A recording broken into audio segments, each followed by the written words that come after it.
Hello, Chassos, players of the Pantheon GT, and random internet people that have clicked on this 40k video. My name is Jay, I'm a highly ranked Tau player, a very passionate content creator for 40k, and I am running the Pantheon GT, which will be happening at the end of this week. I wanted to make this video because I was having a think about some of the things that I want players at my event to be doing as best practices, things that create transparency and remove any misplays or players getting advantages that they shouldn't have, whether intentional or unintentional. And there's a few interactions that I want to go through today that if you don't really think about, it doesn't seem like all that much until it's pointed out to you, and then a little light bulb kind of clicks on. Everything I'm going to run through, if you know it, that's fantastic. This is not intended to be condescending in its nature or making you suck eggs. This is something to provide information, and if you know it, great. If you don't, then you might have learned something from it. This will not be an exhaustive list, and if there's anything that you think that I should really know or talk about or put a post out for the GT so that my players are doing there, hit me in the comments with it. And if I agree with it, then I will pass that on as information. But this is intended to be relatively short, digestible, and helpful for the players that are going to show up to that GT. So let's start with the first thing, and this is transparency with dice. The first thing I want to cover is that no player, in my opinion, in any game, but definitely at my GT, should touch a set of dice without telling their opponent why, what they're doing with it, and having communication with them at all times. There is never an instance where you should roll a series of dice and have your opponent go, wait, what was that for? For example, if I'm going to activate a unit, I say, okay, I'm going to shoot with my unit of crisis suits. I'm going to guide them with the tetras over here, which give full rerolls to hit. So I'll be hitting on 3s with rerolls, and then bang, off I go. This gives your opponent a chance to digest what you've said, know and mentally track all of the things that they have to keep an idea on, because if you're shooting at them, they might want to activate something like Armor of Contempt or lightning fast reactions. You need to be having a conversation with your opponent at all stages of the game. Now, the second thing I'm going to talk about with dice transparency will be an issue that has cropped up lately, which is dice being cocked on terrain. With 10th edition's release, GW put a line in saying that any dice that is not laying perfectly flat on the table must be re-rolled. Now, this creates an instance where you're not sure if a dice that is slightly up on a building or slightly up on a terrain marker, because technically this is not perfectly flat on the table. Now, I won't say that in that example I would make somebody re-roll that as a personal preference, but if it's up on a piece of terrain like this, then I would call that a cocked dice to be able to re-roll. Now, where this becomes a problem is that if this is happening a lot throughout a game. We make a lot of rolls throughout the course of a game. You've got, for each unit's activation, you have hit rolls, wound rolls, saving throws, potentially feel no pains, and damage rolls. That is a lot. And even if you were to only be re-rolling, say, 2 dice when you roll, if that happens multiple times throughout a game, that can very quickly escalate. Let's say you did that, rolling dice into terrain, you get the hit roll, let's say re-rolling 2, the hit roll, the wound roll, the save roll, feel no pains, damage rolls. You've just gotten 10 free re-rolls where one of those costs 1 CP. Now, when dice are rolling, there is an argument that, well, the terrain interacts with the momentum of the dice, so you can't really know anything, but generally speaking, that's not the case. And you get to see what the result is. So you are re-rolling a large number of dice. Now, where this becomes particularly egregious is with players that will selectively re-roll successes or failures, and that is an instance of cheating. That is immediately something which is card-worthy. So, at the GT, if it happens a couple of times, it's not too big a deal, because things will happen. However, if it happens more often, I want players to be aware of it and to pull their opponent up on it, and if necessary, get a dice tray and use that, or find a section of the table with nothing on it and roll there. Do not use terrain to re-roll dice by claiming that they are cocked, and if you are rolling and constantly getting cocked dice, move away from that section of the table and do not roll there. This is something which, when you actually break it down, you realize that you are getting handfuls of CP worth of value out of when you could just go to another section. Now, the next thing I want to talk about is very, very simple. This one is actually probably my biggest pet peeve, and that is counting wounds up or down. At the Pantheon GT, you will count wounds down. Now, here is why. And in my opinion, all 40k players should do this. If I have, for example, a land fortress shoot at a storm surge, I know as the controlling player how many wounds that storm surge has. Now, if I say that the storm surge takes 4 damage, how many Tau players immediately know how many wounds that takes them down to? If I say, yep, cool, he's taken 4 damage, I put this dice down next to him. 4 damage on him, how many wounds are remaining? And if you have to keep track of 15 units on your opponent's side of the board, you should not be expected to remember the wounds category of all of them at a glance when you're planning, taking your turn, and trying to not get clocked out. And this is something that also falls into people trying to clock out their opponents by giving them more thinking points than they should actually have. So, if I say instead, okay, he's taken 4 damage, and I put, let's say, a d20 or a wounds tracker or sets of d6s that equal 16 wounds from the 20 total that he has, my opponent can then look at that and say, all right, I've got 16 more damage to do. What's likely to kill him? How much more shooting do I have to allocate? And can start making decisions quickly. The only absolute value in this game is 0. Everybody abides by it, and every unit dies at 0 wounds. So that should be the value that we count to, not up from. Hopefully that makes sense to everybody, and you can see why counting down wounds is important. So next we're going to go into what is, in my opinion, the most misunderstood and misused gameplay style, which is playing by intent. Now, what do we mean by that? Intent is where you are communicating with your opponent as you're doing things in order for them to understand why you're moving things in a certain direction. You're not giving them your game plan, but you are letting them know things that you intend to do with that unit. Now, the goal of this is to speed up gameplay and not get bogged down in nitty-gritty of stuff that doesn't need to be. Unfortunately, and especially I've noticed by what I'm calling the old guard of 40k, especially in my circuit, intent is used as one of 2 things. One, a catch-all to stop them from ever having any of their mistakes exploited, or being able to just do things and have their opponent agree with it without actually properly measuring. Or 2, a cover-all intent of my intent is to win the game. So therefore, whatever helps me do that is what you have to go with. And it covers up sloppy play. Intent should be used, for example, to say, okay, I'm bringing a unit down from deep strike. My intent is that I'm going to be right on that 9 inches, so I have a 9-inch charge when I come down. Or conversely, I want to deep strike this unit. I would like to come down out of overwatch range of that unit that's sitting in that ruin. And then you proceed to, hey, could you get me a measurement, or I will take a measurement of 24 inches from that unit, or whatever range their guns are if they're shorter than that 24. Okay, so if I'm behind this line, I will not be able to be overwatched you, and I'll be able to take my unit down here and perform X action. What that means is that when you take it down, your opponent goes, cool, I'm not going to worry about overwatching that, I'll move on to another plan. That unit sits there, that's okay. Now, unfortunately, what it gets used for is that somebody will go, okay, cool, yep, I'm going to move this unit up. And you tend to find it with players that are sloppy in other areas as well.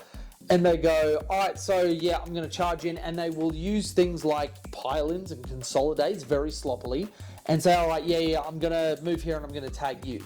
But then when you actually go to measure it, they are out by 1 inch or more. And these are things that you can't use intent to do. The other thing that you can't do is move a unit, for example, and have a base hanging out, or pile somebody out of a transport. And then when somebody says, okay, cool, you finished your movement phase, and you go, yep.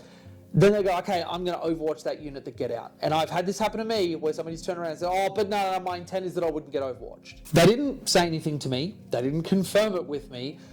All they did was get their units out and then move on to the next unit, which is my point of activation where I'm allowed to do it. if somebody says to me, hey, I would like to get him out, but I'm worried about you overwatching, and they express that to me, I, especially if they're a good opponent, will go, okay, well here, this is my distance. If you want to get them out, you have to be behind this line. And that is how you create an even battle state using intent. It is not a catch-all that I get to win and you don't because I intend that. It is a tool which allows players to quickly and succinctly get through their plays using the strategies and everything available and work together to make sure that a battle state is even and non-skewed to any one player. So when you're at the event, make sure that you are playing by intent, but using it as a communication tool, not as a way to exploit your opponent. You still need to measure things correctly. You still need to make sure that whatever you're doing falls in line with that intent. But intent allows you, if your table gets bumped, you know where models were and that maybe they weren't touching a ruin to be seen and get shot. Okay, so the next thing I want to talk about is something which I don't think a lot of people actively think about, but can actually have a really, really big impact on the transparency and the parity that you have between you and your opponent. And that is picking up your dice after a roll. Now, there are two ways that people do this. That is either picking up the successes or picking up the failures. There is, in my opinion, only one way to do it, and that is picking up the failures. Now, the reason that I say that is that if I have a roll, and this happens to everybody. We're doing things, we're pulling models off the table, we're rolling saving throws, we have a friend come past and have a chat to us, and we don't get a chance to see it. If I turn around and my opponent has picked up their successes and gone, yep, cool, they're rolling these dice to wound, and they're in their hand, they've moved, they're no longer the original value that they were, and I didn't get to see and confirm the number of successes. Plus, there is a definite argument, if somebody is inclined to cheat, that they are going to not want you to see that they're picking up more successes than they actually got. However, if I make a roll, using good etiquette, I let my opponent see the roll first, but as I'm doing it, I only pick out the failures. Then I go, okay, cool, I'll place those to the side because one, if somebody's inclined to cheat, there's no way that they're going to pick out more dice so that they have more failures. And two, everything that's left, you're confirming that that will do damage to you. There is literally no downside for either player involved if everybody is fairly minded. And then you can pick up those successes and roll them. There should never be an instance where you are reaching to pick up successes. And the instances that I've had people that have been cheating accidentally or intentionally against me, they have rushed to pick up their successes before I could see it and before I could confirm. So, at the Pantheon GT, pick up your failures after letting your opponent see the dice and the roll, and then go from there. Doing this one simple thing makes everything so much clearer between you and your opponent and means that we remove any chance of somebody feeling like they have been cheated by not being able to see a roll and having confusion as to why there are so many dice going through. Especially because people throughout a dice game are going to roll hot and they're going to roll cold. If you have an exceptionally good roll with, say, exploding sixes, or as a Tau player, I get to enjoy double exploding sixes, you want to make damn sure that your opponent sees all those sixes, because if I tell, for example, not saying that this happened, but it totally did, 104 hits against a Custodes player turn 2 using one of our enhancements, he had to see those sixes because that was a hot roll. So if I had picked up all of my sixes beforehand and then told him he was taking 104 hits, there would be an itch at the back of his mind that would really wonder if I got that many. And that, as a player who loves a fair and competitive environment, would have been terrible for me. The last thing that I want to touch on is just a thing that I want players at Pantheon GT to do, and that is making sure that as you're doing things, you do them. There's a saying in the military, slow is smooth, smooth is fast. So When you're measuring things and you're wanting to move a unit, make sure your opponent's at least seen your tape measure before you pick up the model and move them. Because as soon as you move the model, if they didn't see it and they're thinking, oh, that model moves super far, or that looks like a long 6 inches, that puts doubt on the play and immediately means that there is a muddy battle state. So as you and your opponent are playing and you build a trust relationship, there might be things that you can move faster on. I know that there have been games that I've had where me and my opponent trust each other enough that I haven't had to look at their dice every single time they've rolled, and I have given them my consent that, hey, I'm going to be pulling models off, just let me know what saves I'm running. But I will do that after a trust relationship has been built.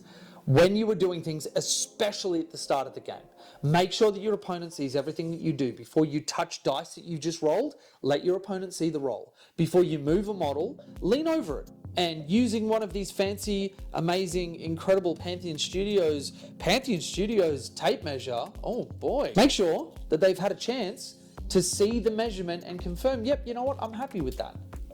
It takes an extra 2 seconds and it removes any chance that a misplay happened or that your opponent feels like something happened that shouldn't have. Now, one other thing, and this is just as a personal TO sort of thing, I want you to call me if there is any sort of a problem, a dispute that you can't work out, or a rule that seems kind of muddy and you really can't find the answer. A couple of things to do for me though is look it up in the call rules or ask a player that maybe you know is a little bit more experienced and see if they have a quick answer for you. If you've done those fault finding steps, please come and find me at the table. I can't fix things that are, the next game over. I can't see the board state. I can't see what's happened. And it becomes let me be frank, a clusterfuck of he said, she said. I will always be okay with players coming and grabbing me and intervening into something that doesn't really make sense and making a decision based on the best thing for the players or as the rules are written. I cannot do anything after the fact, but make sure you guys do a little bit of legwork because it'll also help you learn the game if there's a rule which is a little bit muddy. I personally enjoy doing that, and I say to my opponent, and if you're worried about it being contentious, this is something that I always do to try and make sure that it doesn't become that way. I'll say, oh, well, you know what? I don't know actually, man. Let me look up the core rules. I will read it verbatim from the rule book. And I'll open up the app and I'll do a search using the search function and see if I can find it. If we're getting to a point where we can't agree, I'll be like, hey man, let me just grab the TO. They'll probably know they can just, we can get back to rolling some dice. I'll go grab them now. It doesn't have to be contentious. It doesn't have to be confrontational. Come and grab me because I have no problem, if I need to, being the bad guy or laying the hammer down so that you guys can continue to have fun and have a great game. Now, one other thing that I want to talk about, and this is going to be around movement of vehicles, because I have seen this quite a lot, and actually it doesn't even extend just to vehicles anymore. Within 10th, rotating a model uses movement. Once upon a time, round bases, you didn't have to worry about it. You could rotate them freely. GW has put into the 10th rulebook that any rotations cost a unit's movement. Perfect example is something like my beloved land fortresses. If I want to move, there are a number of people that will do something like this. I want to move this land fortress. There are a lot of opponents that I've seen in the past that will look at this and go, okay, yep, so I've got 10 inches of movement, so I can get up to there. Now, I'm going to show you why that is a problem. And I'll put a dice for where the front of his thing landed. Because, in actuality, let me just double check, 10 inches back. So I was here from the front of his thing. What actually happens for me to get there is that I have to clear the building to be able to move there. So I will conservatively move 4 inches forward first. Now I can see that I will cross the building if I try and go this way. So I have to go a little bit further forward because my back cannot move through something that I would not be able to move through as a physical blocker or end my move there. Now there are things that interact with moving over your models or fly, but we won't get into that right now. So what I'm going to do is go, all right, I'll go 1 inch forward extra. And then cool, so I've used 5 of my 10 inches of movement. Now I can clearly get past that. So I have another 5 inches, and I move there. Look at how much less movement I actually have on that model when properly respecting the terrain and moving correctly. Now, if I had to twist past something, let's try that. Okay, so I now have a crate sitting there, and I know that long ways, my land fortress won't be able to fit through there. There are some players that'll go, okay, cool, I can go 10 inches, so I'm just gonna do that and go like that. That was actually way more than 10 inches, and let me show you why. I need to move up to the point that I can rotate. So let's go again, 4 inches. Now, you measure when you rotate from the point of the model that will go the furthest. So that will be the back edge. So let's rotate 3 inches. Okay, I can't get through there now, so I have to continue rotating. Let's go another 2. So, I have just used 8 inches of movement. Now I can go 2 inches forward. Do you see how much less I actually just moved when rotating properly? Now that is a point of proper play that for anybody that plays this at a high level, you know just how important movement is to winning the game. Movement and speed will win you games. But if you're doing something like that, you are gaining each turn, even if it's only 2 inches. Across 5 turns, a unit has moved 10 inches. For a model like this that has a 10-inch base move, that is a full turn's movement that you have gained from doing things the incorrect way. I will be keeping an eye on this, and if anybody is moving and not respecting proper rotation or clearing a building to be able to move through it, unless your infantry, beast swarms, that sort of thing that have the breachable keyword, if people are not moving correctly, that will be something that could potentially land you a warning. So be aware of that. Work with your opponent, and before you move a model, pre-measure and make sure that everything is above board. If both players just had an absent-minded mistake, I won't dock anybody, but I will try and teach you so that the mistake doesn't happen again. If somebody is doing this continually, that will be considered along the lines of cheating, because you are getting more of an advantage than you could. Even if it's not intentional cheating, doing it accidentally is only slightly better. And that's everything for this hopefully short video. I hope you guys have got something out of it and that the information was relevant and useful. Now, when I talk about this, there are some times that it can seem, when I'm talking about things being punishable or cardable or anything like that, I don't want anybody to get put off, worried or scared that they are going to be unnecessarily punished. I will always be extremely fair-minded and do something which is in the best interest of the player long term.